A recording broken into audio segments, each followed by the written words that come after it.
Well, hello, I'm Chelsea Amber from Christian Guitar Girls, and we are starting to do interviews on the YouTube channel. I'm so excited about this. They are not only going to be on YouTube, but you will also be able to listen in on your favorite podcast app. So make sure that you subscribe on whichever app you prefer. And yeah, hopefully it'll be a really encouraging, uplifting time for you as you hear about other women within the music industry or within ministry who play guitar, hear their stories, their faith journeys, how they got started, and yeah, maybe some words of advice in there for you. So we're going to get started. And if you're a female guitar player or a bass player and you'd love to connect with our community, I will leave a link in the description with our Facebook group so you can join that and be encouraged by the other women within the group. But today, we have our very first interview, and this is Tammy Anderson, and I'm so excited to have Tammy. She is a guitar player and actually takes lessons from my husband, which is pretty cool. That's how we met through Mr. Nate Savage. But not only that, she's deep into ministry. She runs a really encouraging blog. I read your most recent one. It's called Never Too Small, and I was really encouraged by that. So she has a devotional blog. She's a worship leader and runs Bible studies. And so I know that you're going to be really encouraged by her today. And so welcome, Tammy. Hello. Nice to meet you. Hello. Let's get started. First of all, what are you drinking? Well, I am a big coffee drinker, usually in the mornings, but I saved a cup for you this afternoon. And it's just a good old black coffee. It's raised in the Midwest. That's what I'm drinking. So what about you? I'm having Bengal spice tea. I'm a huge fan. I'm being a nursing mama. I'm trying not to have too much caffeine during the day. And I already had a caffeinated drink this morning. So this Bengal spice tea is kind of my go-to for non-caffeinated tea. And it's so good. It's kind of Christmassy, cinnamony, nutmeg. So if you're into that kind of thing, yes, Bengal spice is just, it's the way to go. I'm gonna have to get some of that. Yeah. So I'm glad that we both have our drinks because I wanted it to feel like we were just kind of hanging out, two friends across the table from each other at a coffee shop. So our virtual coffee hangout session. And I'd love to learn more about your journey with the guitar, your journey with ministry. So first of all, I guess we can start with how did you get started on the guitar? Well, I've been a musician since 1986 when I started in piano in like fourth grade and moved on to percussion. I've been a percussionist most of my life. And so you can't really do a complete song or make a complete song or sing along as a percussionist as much as I'd like to. The drum kit just doesn't bring some of that flavor. And I just really liked the idea of the guitar being something I could do on my own. And that's really what brought me to it. And so do you still play keys as well? Do you play all three of those instruments? I do. I dabble in ukulele and mandolin too, but oh wow. Yeah. Multi-talented. That's awesome. So I remember you reading online as we were going through the pandemic that you recorded multiple tracks for your online services. So what was that experience like, just getting all those pieces together? We had never really done recording before. And so it brought into a new idea of being prepared. You really had to be more prepared when you went into that rehearsal. We only did it one day. We got the music 2 or 3 days before. So I was preparing the drum stuff, the vocals. Usually I'm a harmony singer. And then once in a while, there'd be some guitar stuff on that. So it was kind of nice, though, that it was recorded because no one could see me. I was learning guitar, and it brought some great anonymity. So it was a learning lesson about being prepared and also using an opportunity to do something new. Oh, that's awesome. Yeah. So that must have been a really steep learning curve then, just going from learning and now, oh my gosh, I have to record for an online service, and that's a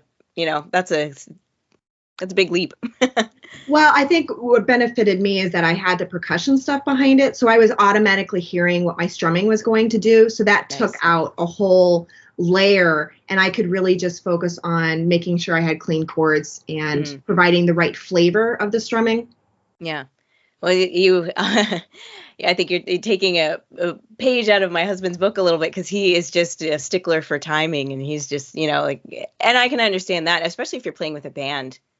You really need to get your timing down. Otherwise, you're just not together. So that's good that you were able to draw on your drum experience in order to play guitar. So that's awesome.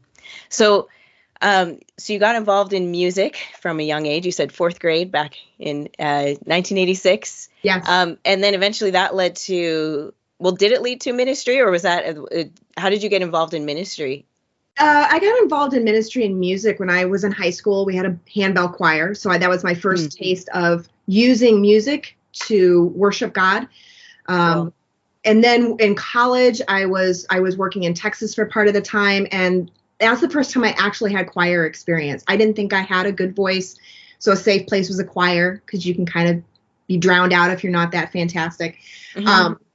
And then when I moved to Connecticut and had my family, it was my way of, again, being more present and a part of worship, but getting to use the talent God had given me, which I missed. And it was something that filled my cup and then gave back not only to God, but to the community around us. So that's kind of how I got back into using my music in ministry. That's great. Yeah. And within the line of ministry, you also started a blog. Can you tell us a bit more about that blog? Yeah, there were so many ways God was speaking to me through ordinary things. Driving along the road and seeing a squirrel, and all of a sudden something would come out. And there's even one of my blogs is like chill like a squirrel or something like that. And there was all these just everyday ahas that I was getting, whether it was from scripture I had read or a prayer I'd had or a sermon I'd heard. I was seeing it applied around me. And I don't know if you've ever been so excited about something you've learned, maybe a good book, a show you've seen, and you just want to share it with people. Yeah. And so the blog was the way that I went about doing that, thinking, well, if it's helping me, maybe it'll help somebody else, just to share those ahas. And that's how that came about, which then led into more of the full ministry that I do today. Okay. And what's the URL if people want to check out your blog? Sure. It's perfectpeaceforme.org. And the 4 is the number 4. So perfectpeace4me.org. Okay, yeah. So I want to encourage people to check out that blog. It's super encouraging. I read through it, and not through all the entries, but I have read some of her blog, and it was really encouraging just in the time that I spent doing that. So definitely, everyone check that out. Yeah. So just with all of your involvement in music and with your blog, was there something that God has kind of consistently or at some point taught you in your faith journey? He's been really patient. So it's been great because he's been so patient. I felt God tugging on my heart to do ministry full time since I was senior in high school, early freshman. And I thought he just didn't have the right girl. I thought he didn't really know what he was asking, or he wouldn't be asking that.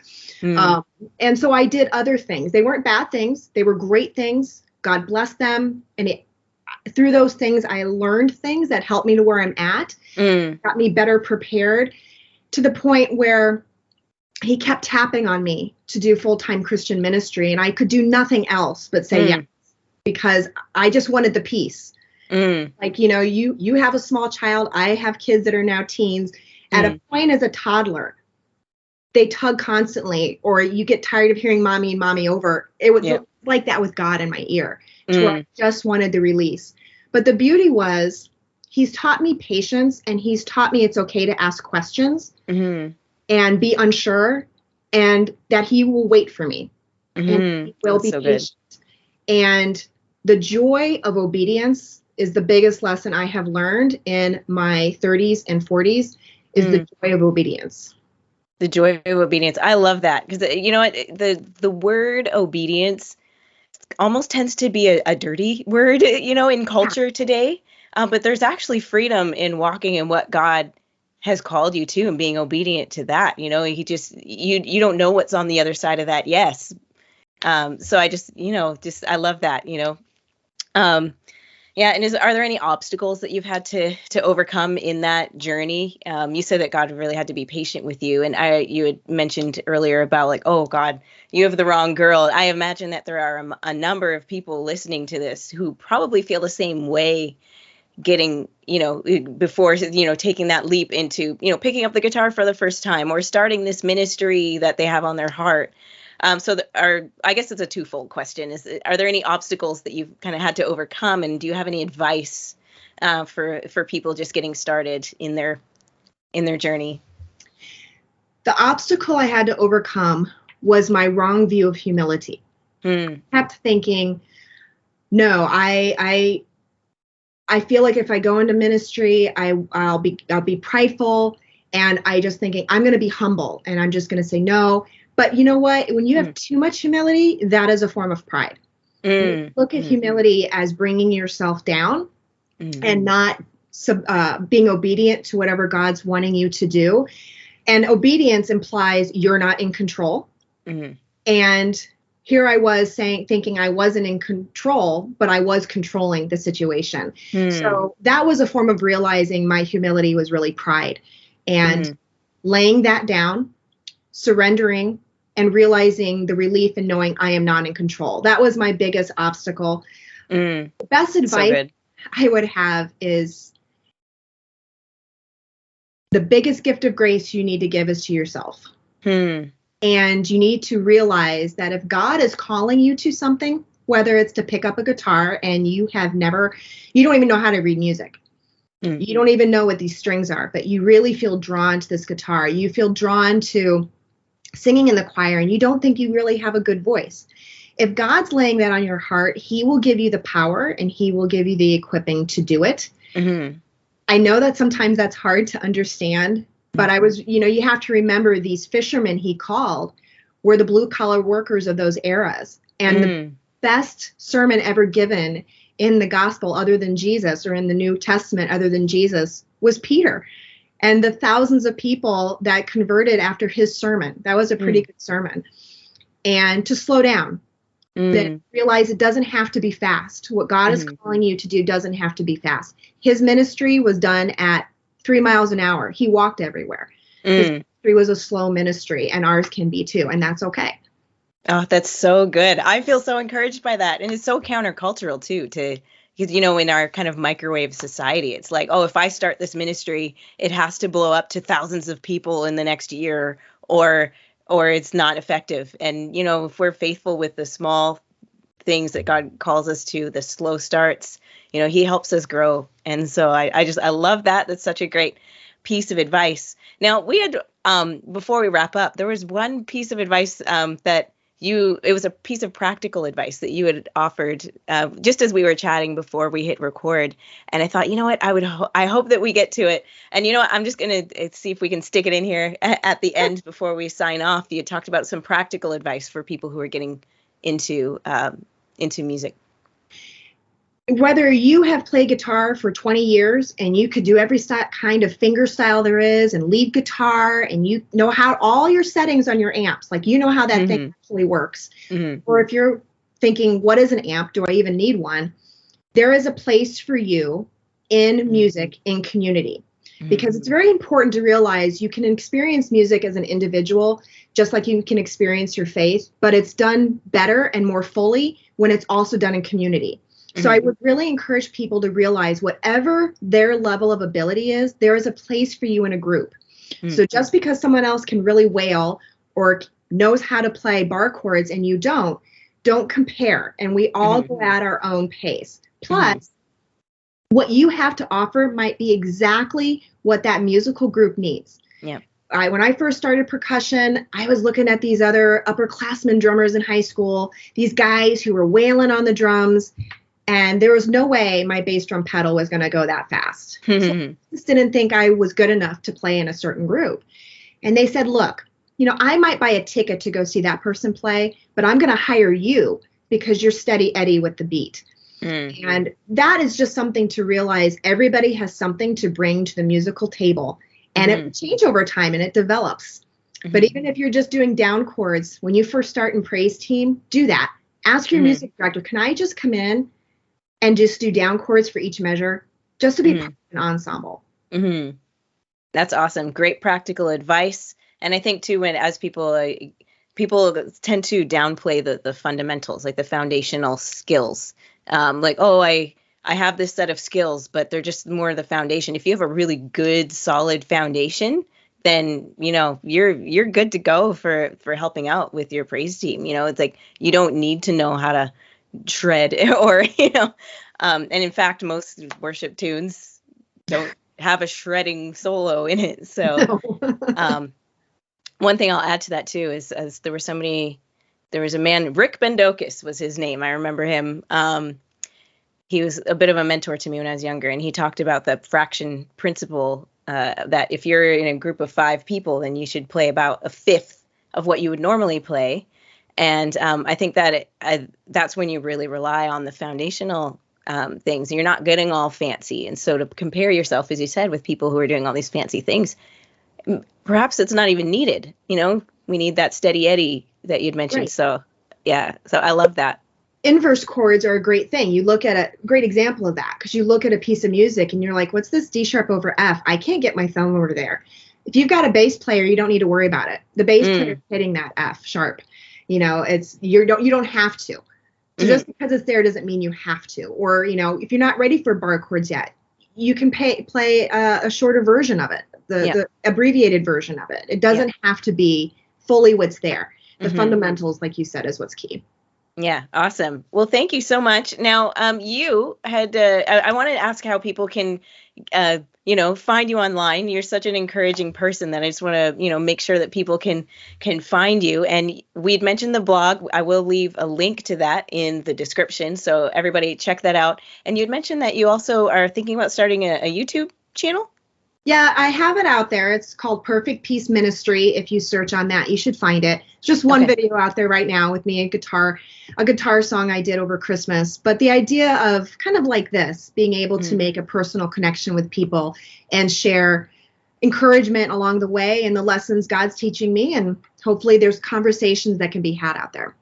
Okay, great. So we can leave, I'll leave a link. I'm saying we, it's me doing this, but I'm saying that prophetically. I'll have more people helping out with the editing in the future. But I'll leave a link to your YouTube channel as well in the description so people can check that out. And I encourage everyone to do that. Tammy is so encouraging. Do you want people to go to your Instagram as well, or do you want to focus on those 2 links? Where would you like people to go? Go with those 2 first, because I'm toying with the idea of a separate Instagram for my ministry. But those 2, you can find me out there. Yep. Okay, perfect. Well, thank you so much for your time. It was a pleasure and super encouraging. I'm really excited to put this out and for everyone to listen and to be encouraged by it. And for all of our listeners here, if you enjoyed this chat, then make sure that you subscribe. You can subscribe on YouTube or on any of your favorite podcast channels. There will be lots more to come like these chats. And they will be published on the first day of each month, so you can keep an eye out for that. And again, check out the description for links to Tammy's ministry and also to the Facebook group for Christian Guitar Girls. All right, and that's it. Thank you so much, Tammy. Thank you, and thanks for the Christian Guitar Girls community. That is very helpful for me. I appreciate that encouragement. Oh, well, it's a pleasure to do. I feel like it's a very life-giving experience for me, running it, to be able to connect with, people like yourself and other members who are in the group. So thank you. Thanks. All right. Sayonara.